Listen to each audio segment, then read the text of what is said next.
വെള്ളത്തിൻ്റെ പൈപ്പ് അടിച്ചിറക്കുന്ന പരിപാടിയാണ്. 2-1.5 ടാങ്കിന് അടിച്ചിറക്കിയിരിക്കുന്നത്. ഒന്ന് മുകളിലത്തെ നിലയ്ക്കും ഒന്ന് ഗ്രൗണ്ട് ഫ്ലോർ. ഈ മുകളിലത്തെ നിലയ്ക്ക് താഴെ വന്ന് ഇറങ്ങിയിട്ട് തിരിച്ച് കയറി 1 ഇഞ്ച് കയറി പോകും. എന്ന് വെച്ച് കഴിഞ്ഞാൽ താഴെ നമുക്ക് വാൾവ് കൊടുക്കാൻ വേണ്ടിയാണ്. മോളിൽ നമ്മൾ മോളിൽ കൂടെ കണക്ട് ചെയ്യാം. പക്ഷേ മോളിൽ കണക്ട് ചെയ്ത് കഴിഞ്ഞാൽ വാൾവ് ചെയ്യാൻ വേണ്ടി നമുക്ക് ഏറ്റവും മോളിൽ പോകണം. അതുകൊണ്ടാണ് നമ്മൾ ഇത് താഴെ ഇറക്കിയിട്ട് മോളിൽ കയറ്റുന്നത്. അല്ല പ്രഷർ കൂടും കുറവ് അങ്ങനെയൊന്നും ഇല്ല കേട്ടോ. വാൾവ് കൊടുക്കാൻ വേണ്ടി മാത്രമാണ് ഇത് ഇവിടെ കൊണ്ടുവരുന്നത്. വേറെ വെള്ളത്തിന്റെ പ്രഷർ കൂട്ടണമെങ്കിൽ ടാങ്ക് ഹൈറ്റ് കൂട്ടണം. 5 ഹൈറ്റിലുള്ള സ്റ്റാൻഡ് സെറ്റ് ചെയ്തിട്ടാണ് ടാങ്ക് സെറ്റ് ചെയ്തേക്കുന്നത്. 2 ഔട്ടാണ് എടുത്തേക്കുന്നത്. 1.5 ഔട്ട്.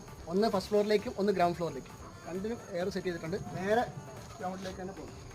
ഗ്രൗണ്ടിലേക്ക് ഇറങ്ങിയിരിക്കുന്ന പൈപ്പാണ് 1.5 2 ഒന്ന് ഫസ്റ്റ് ഫ്ലോറിലേക്കും ഒന്ന് ഗ്രൗണ്ട് ഫ്ലോറിലേക്കും. ഗ്രൗണ്ടിൽ ഫുള്ള് ഞങ്ങൾ വട്ടം 1 ഇഞ്ച് ആണ് ഓടിക്കാറുള്ളത്. 1.25 പോവും. 1/2 ഇഞ്ച് ടാപ്പുമാണ് നമ്മൾ പിടിപ്പിക്കാറുള്ളത്. അത്യാവശ്യം നല്ല പ്രഷർ തന്നെ ഞങ്ങൾക്ക് കിട്ടുന്നുണ്ട് കേട്ടോ.